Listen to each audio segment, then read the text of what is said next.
Welcome to this YouTube channel. जैसा कि आप लोगों ने थंबनेल से देखा ही होगा, मैं आज इस वीडियो के माध्यम से आप लोगों को इलेक्ट्रोस्टैटिक्स चैप्टर के पहला पार्ट जो है that means electric charge and electrical intensity, मतलब विद्युत आवेश और विद्युत क्षेत्र तीव्रता की सभी महत्वपूर्ण फार्मूला का एक बार यहाँ से रिवीजन करवाने वाला हूँ।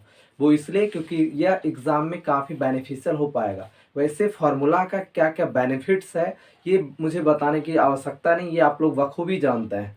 तो मैं यहाँ पर अभी पहला पार्ट का सारा फार्मूला को नंबर सीरीज वाइज मैं आप लोगों को रिवीजन करवा दूंगा, जिससे नेक्स्ट जो आपका एग्ज़ाम होने वाला है उसके लिए बहुत महत्वपूर्ण होगा। और जैसा कि आप जानते हैं बिहार बोर्ड में लगभग 35 ऑब्जेक्टिव क्वेश्चन को आप लोगों को सॉल्व करना है, और अगर आप पूरा फिजिक्स का सिर्फ फार्मूला को अच्छे से अगर आप रट लेते हैं तो लगभग 25 से 30 क्वेश्चन आप सिर्फ फार्मूला के जरिए स्टार्ट कर सकते हैं।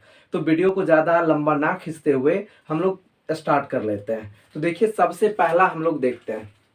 सबसे पहले हम लोग देखेंगे किसी वस्तु पर आवेश कितना होता है। तो किसी भी वस्तु पर जो आवेश होता है वह आपका Q बराबर NE होता है, जहां पर N जो होता है इंटीजर होता है, कोई संख्या होता है, और E क्या होता है, तो E होता है इलेक्ट्रॉन का आवेश। और आपको पता है इलेक्ट्रॉन का आवेश जो होता है -1.6 इंटू 10⁻⁻19 कूलम्ब होता है। और साथ में आप ये भी याद रखेंगे, अगर इलेक्ट्रॉन लॉस होता है, इलेक्ट्रॉन निकलता है, तो वस्तु पॉजिटिवली चार्ज हो जाता है, और इलेक्ट्रॉन अगर लेता है तो वस्तु निगेटिवली चार्ज हो जाएगा। तो ये पहला फॉर्मूला था। अब हम लोग चलते हैं दूसरा फॉर्मूला पर। दूसरा फॉर्मूला है आप लोगों का डेंसिटी ऑफ चार्ज से। तो आप लोग तीन टाइप का डेंसिटी ऑफ चार्ज पढ़े होंगे।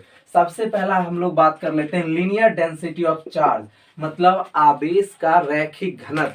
तो आवेश का जो रैखिक घनत्व होता है उसको सिग्मा से डेल्टा से डिनोट करते हैं, और ये आपका होता है charge per unit length. L आपका लेंथ हो जाता है लंबाई। सेकेंड होता है आप लोगों का सरफेस डेंसिटी ऑफ चार्ज, मतलब आवेश का सतह घनत्व। आवेश के सतह घनत्व को हम लोग सिग्मा से डिनोट करते हैं। यह आपका हो जाता है Q बाय ए, जहां पर ए आपका एरिया होता है। नेक्स्ट हम लोग देखते हैं रो के लिए, दैट मीन्स ये रो किसके लिए आता है, तो रो आप लोगों का होता है वॉल्यूम डेंसिटी ऑफ चार्ज, मतलब आवेश का आयतन घनत्व। और यह आपका रो बराबर होता है Q बाय V। तो इस तरह से आपका तीनों डेंसिटी ऑफ चार्ज क्लियर हो चुका है। अब हम लोग चलेंगे अगले वीडियो। फॉर्मूला जो होगा आपका वह कूलम्ब के लॉ पर बेस्ड होगा। जैसा कि आप लोग पढ़े होंगे कि दो आवेश अगर Q1 और Q2 एक दूसरे से r दूरी पर स्थित है तो इस दोनों के बीच फोर्स अप्लाई होता है, और उस फोर्स का वैल्यू होता है 1/4πε0 Q1 Q2 bye r square. ये आपका फोर्स का फॉर्मूला हो जाता है। अगर याद ही होगा, अगर दोनों पॉजिटिव है तो दोनों के बीच रिपल्सिव फोर्स लगेगा, दोनों नेगेटिव है फिर भी रिपल्सिव, एक पॉजिटिव और एक नेगेटिव है तो अट्रैक्टिव फोर्स लगेगा। और दोनों के बीच लगने वाले बल का फॉर्मूला होता है 1/4πε0 Q1 Q2 bye r square. और याद होगा इसका जो वैल्यू होता है आपका वह होता है 9 इंटू 10⁻9। ये आपका न्यूटन मीटर स्क्वायर बटा में कूलम्ब स्क्वायर हो जाएगा। तो आई होप क्लियर हो गया होगा ये। नेक्स्ट चलते हैं हम लोग। अब आप लोग पढ़े होंगे इलेक्ट्रिक फील्ड इंटेंसिटी, विद्युत क्षेत्र तीव्रता। तो विद्युत क्षेत्र तीव्रता का फॉर्मूला आप लोगों ने पढ़ा होगा, E बराबर होता है F/Q। मतलब किसी आवेश के द्वारा जो विद्युत क्षेत्र तीव्रता उत्पन्न होती है उसका फॉर्मूला E बराबर F/Q होता है। यहां से अगर ये पूछा जाए कि किसी इलेक्ट्रिक फील्ड में, जैसे मान लीजिए इलेक्ट्रिक फील्ड है, इसमें अगर आवेश Q को रखा जाता है तो इसमें फोर्स कितना लगेगा, तो क्रॉस मल्टीप्लीकेशन कर लीजिए, तो F बराबर QE। तो यदि किसी आवेश Q को इलेक्ट्रिक फील्ड में रखा जाता है तो उस पर फोर्स आपका लगता है F बराबर QE। अब हम लोग चलेंगे अगले फॉर्मूला पर। तो देखिए नेक्स्ट फॉर्मूला हम लोग देख लेते हैं कि अगर Q आवेश के द्वारा R दूरी पर कोई पॉइंट P लेते हैं तो यहाँ पर विद्युत क्षेत्र तीव्रता का क्या व्यंजक होगा। तो यहाँ पर जो विद्युत क्षेत्र तीव्रता होता है EP, यह आपका होता है 1/4πε0 Q बाय आर स्क्वायर होता है। और याद होगा अगर यहाँ से एक चीज ये भी याद रखेंगे, अगर प्लस है तो इलेक्ट्रिक फील्ड इंटेंसिटी का डायरेक्शन आगे की ओर होगा। अगर माइनस चार्ज रहा, ये माइनस रहा r डिस्टेंस पर, तो यहाँ पर आपका चार्ज की ओर ही हो जाता है E माइनस, और ये होता है आपका 1/4πε0 q बाय r स्क्वायर। तो इस तरह से आप इसे भी याद रखेंगे। अब हम लोग चलेंगे नेक्स्ट फॉर्मूला पर। नेक्स्ट फॉर्मूला देखिए, अब मान लीजिए कोई एक चार्ज रिंग है जो आपने क्लास में प्रॉपर वे में पढ़ा भी होगा, या कोई एक आवेशित रिंग मान लीजिए, और इसका रेडियस मान लेते हैं r, और यहां से एक एक्सिस, ये एक्चुअल में मान लीजिए अगर ये मेरा हैंड रिंग है तो ये ऐसे नहीं है, ये जस्ट इस तरह से है। तो यहां से अगर कहा जाए x दूरी पर, इसके अक्ष के x दूरी पर कोई पॉइंट P है, तो यहाँ पर इलेक्ट्रिक फील्ड इंटेंसिटी क्या होगा। तो यहाँ से आप लोग याद रखेंगे, यहाँ जो आपका इलेक्ट्रिक फील्ड इंटेंसिटी होता है वह होगा 1/4πε0, और इस पे अगर मान लीजिए चार्ज Q है, स्मॉल q मान लेते हैं, Q है, तो ये होगा QX by r square plus x square to the power 3/2 हो जाता है। मतलब इस चार्ज के द्वारा यहाँ से सेंटर से x डिस्टेंस पर जो इलेक्ट्रिक फील्ड इंटेंसिटी होगा वह आपका 1/4πε0 QX by r square plus x square to the power 3/2 हो जाएगा।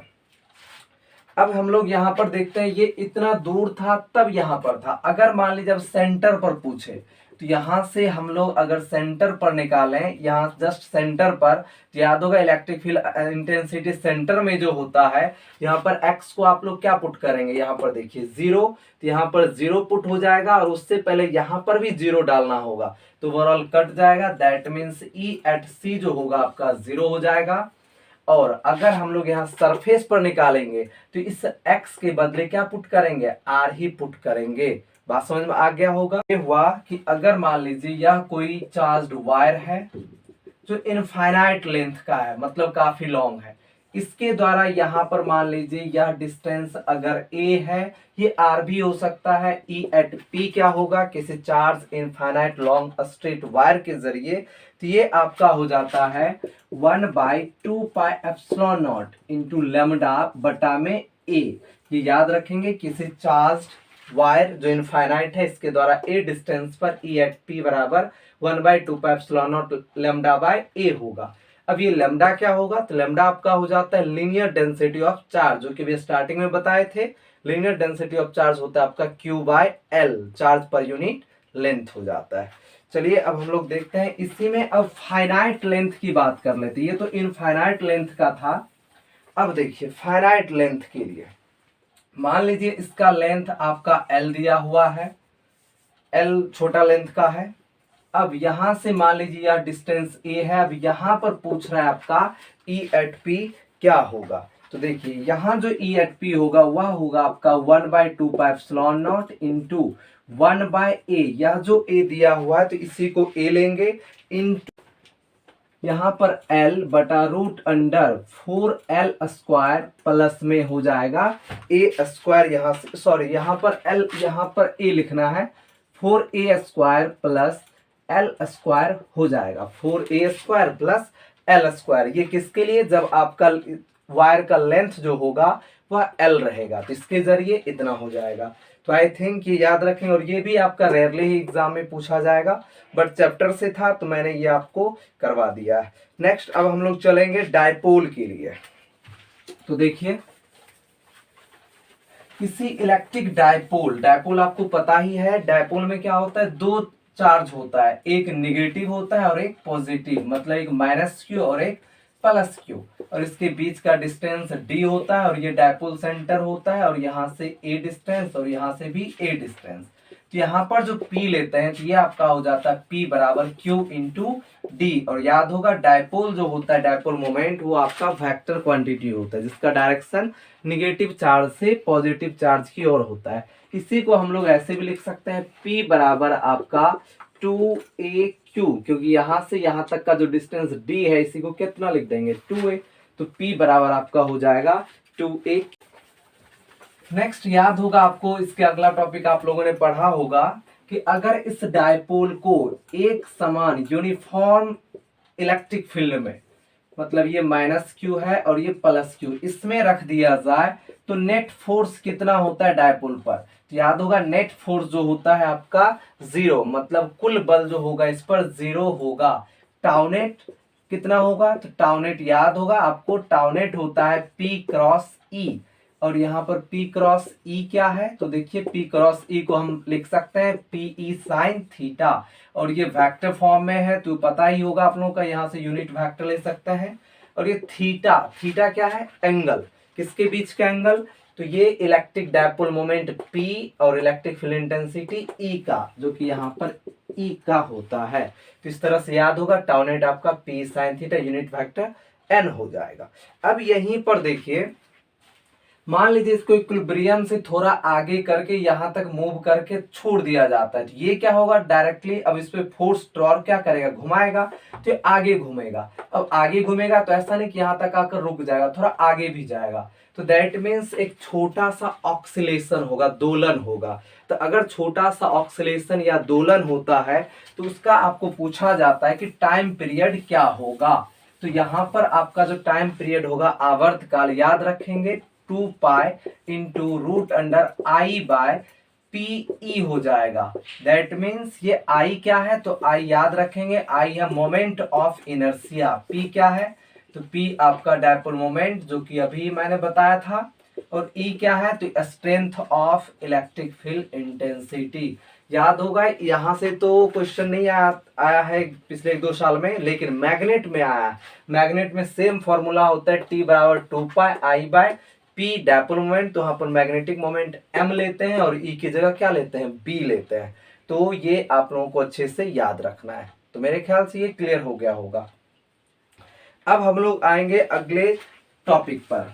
देखिए अगला जो यहाँ का फॉर्मूला है, वह फॉर्मूला ये है कि अगर इस डायपोल को मान लीजिए पहले इनिशियली थीटा 1 एंगल पर था, फिर इसको घुमा दिया जाता है कितना एंगल से, एक्सटर्नल एजेंट के द्वारा थीटा 2 एंगल से, तो इसमें कितना इलेक्ट्रोस्टैटिक पोटेंशियल एनर्जी, स्थित विद्युत ऊर्जा संचित होगा। तो याद होगा इसका जो फॉर्मूला होता है आपका, वो होता है U बराबर PE into cos theta 1 minus cos theta 2 होता है। यहीं से अगर मान लीजिए थीटा 1 को 90 पुट कर देते हैं, थीटा 2 बराबर थीटा, तो दैट मीन्स U बराबर हो जाएगा PE cos 90 minus cos theta. Cos 90 0 होता है, तो दैट मीन्स क्या बचेगा, माइनस कॉस थीटा, माइनस को बाहर कर लीजिए तो माइनस PE कॉस थीटा, इसी को लिख सकते हैं माइनस P डॉट E। तो इलेक्ट्रोस्टैटिक पोटेंशियल एनर्जी का एक ये भी फॉर्मूला होता है, U बराबर माइनस P डॉट E। तो याद रखेंगे ये दोनों फॉर्मूला आपका हो जाएगा। ये कब का है, जब थीटा 1 से थीटा 2 रोटेट किया जाएगा, तब इस स्थितिज विद्युत ऊर्जा हो जाएगा, इलेक्ट्रोस्टैटिक पोटेंशियल एनर्जी का ये फॉर्मूला हो जाएगा। अब हम लोग चलते हैं नेक्स्ट फॉर्मूला देखते हैं क्या है।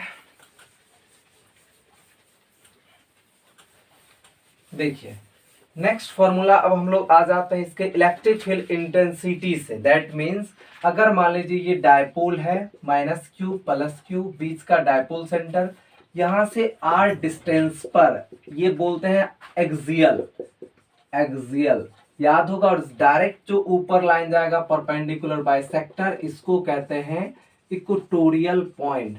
तो पूछा जाता है कि डायपोल के एक्सियल और इक्वेटोरियल पॉइंट पर कितना इलेक्ट्रिक फील्ड इंटेंसिटी होगा। तो देखिए एक्सियल पर जो हो जाएगा आपका E एक्सियल, वह होगा 1/4 pi epsilon naught 2P by RQ, और E इक्वेटोरियल जो हो जाता है आपका, वह होगा 1/4 pi epsilon naught into P by RQ। इस तरह से ये एक्सियल, और एक्सियल का डायरेक्शन आगे ही होगा, दैट मीन्स ऐसे लिख सकते हैं। और इक्वेटोरियल जो होता है अपोजिट हो जाता है, इस पॉइंट पर पीछे चला जाता है, तो इक्वेटोरियल इतना हो जाएगा। यहां से आप ये भी देख पा रहे होंगे कि E एक्सियल का ये 2 को छोड़, यहाँ 2 देखिए इसमें है, इसमें नहीं है, तो दैट मीन्स इसको 2 को अगर बाहर निकाल लिया जाए तो बचेगा 1/4 पाई एप्सिलॉन और P बाय RQ। सॉरी यहाँ R स्क्वायर मैंने लिख दिया, RQ हो जाएगा। तो यानी कि E एक्सियल बराबर होगा 2 गुना E इक्वेटोरियल। तो आई थिंक ये क्लियर हो गया। ये फॉर्मूला आप लोग याद रखेंगे, एक्सियल बराबर 2 गुना ई इक्वेटोरियल हो जाता है। तो क्लियर हो गया होगा। चलिए अब हम लोग चलेंगे अगला फॉर्मूला पर, नेक्स्ट गॉसिस थ्योरम का, क्योंकि काफी इंपॉर्टेंट होता है। देखिए गॉसिस थ्योरम में को पढ़ने से पहले हम लोग देख लेते हैं फ्लक्स के बारे में कि फ्लक्स क्या है। तो इलेक्ट्रिक फ्लक्स बराबर होता है आपका ई डॉट एस, जहां पर ई इलेक्ट्रिक फील्ड इंटेंसिटी है और एस क्या है, तो एस आपका हो जाता है एरिया वेक्टर। यहीं से मान लीजिए अगर एलिमेंट्री के लिए लेना हो तो वो आपका होगा डी फाई ई बराबर ई डॉट डी एस। तो ये फ्लक्स याद हो गया होगा और यहां से याद भी होगा, फ्लक्स भी पॉजिटिव नेगेटिव और जीरो तीनों होता है। चलिए अब आते हैं हम लोग गॉसिस थ्योरम पर। गॉसिस थ्योरम में याद होगा नेट फ्लक्स जो होगा, नेट फ्लक्स जो होता है किसी क्लोज सरफेस से, वह आपका होता है Q net by epsilon not. तो फाइनेट बराबर होता है Q not by epsilon not. इस फॉर्मूला को भी याद रखेंगे। चलिए अब हम लोग ले लेते हैं अगला पार्ट, अगला फॉर्मूला। एक या देखिए या गोला है, ये हॉलो स्फेयर है, हॉलो स्फेयर खोखला गोला, इसका रेडियस मान लेते हैं r है। तो यहां से x डिस्टेंस या फिर स्मॉल r डिस्टेंस पर जो होगा E एट P, तो ये आपका हो जाता है 1/4πε0 Q बाय आर स्क्वायर, और इसका चार्ज कितना मान लेते हैं Q। अगर मान लीजिए ये सरफेस की बात करें, यहाँ पर इसका नाम हम अगर Q डाल देते हैं तो E एट Q आपका होगा 1/4πε0 Q by capital R square. देखिए सिंपल है, ये जो R है इस R का काम अब ये R ही कर रहा है, तो आपका 1/4πε0 Q बाय R स्क्वायर हो जाएगा। और अगर हम अंदर की बात करें, यहाँ पर मान लीजिए पी क्यू यहाँ पर m मान लें, तो E एट m जो होगा यह आपका 0 हो जाएगा। तो आई होप ये तीनों आपको याद भी होगा, एक बार रिवीजन हो गया। अब हम लोग देखते हैं सॉलिड स्फेयर के लिए, ये आपका क्या हॉलो स्फेयर। नाउ देखेंगे अब हम लोग non conducting solid sphere, non conducting solid sphere, that means charge जो होगा आपका इस खोखले गोले के अंदर स्थित होगा।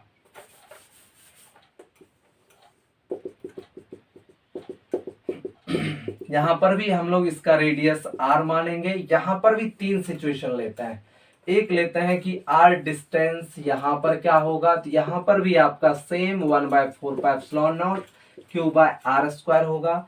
सरफेस पे कितना होगा, तो सरफेस पे 1/4πε0 Q बाय आर स्क्वायर होगा।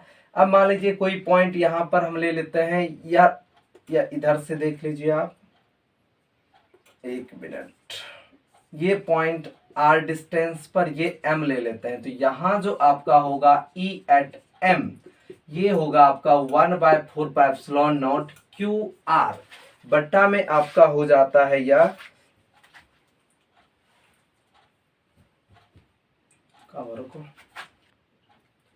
QR बाय आपका हो जाएगा, यहाँ पर कैपिटल RQ लेना है, ध्यान रखना है रेडियस के लिए। तो ये भी आप लोगों को रेयरली ही पूछा जाता है। तो इस तरह से आपका इलेक्ट्रोस्टेट का ये फॉर्मूला कंप्लीट हो गया, QR बाय RQ। तो ओवरऑल इस वीडियोस में मैंने आपको इलेक्ट्रोस्टैटिक का पहला unit, that means electric charge और इलेक्ट्रिक फील्ड इंटेंसिटी के लगभग सारे फॉर्मूला को मैंने डिस्कस कर दिया है। अगर आप इस फॉर्मूला को याद रखते हैं तो जैसा कि मैंने पहले भी बताया था, काफ़ी बेनिफिशियल होगा। नेक्स्ट वीडियो में आपको इलेक्ट्रिक पोटेंशियल एंड कैपेसिटर का फॉर्मूला आपको रिवीजन करवाया जाएगा। तो अगर आपको वीडियो अच्छा लगा हो तो वीडियो को लाइक करें और साथ ही साथ चैनल को सब्सक्राइब भी कर लें और बेल आइकन को भी प्रेस कर लें, ताकि नेक्स्ट वीडियो जब डाला जाए तो उसका आपको नोटिफिकेशन मिल जाए, और साथ ही साथ अपने दोस्तों को भी यह शेयर करें। Overall thank you for watching this video.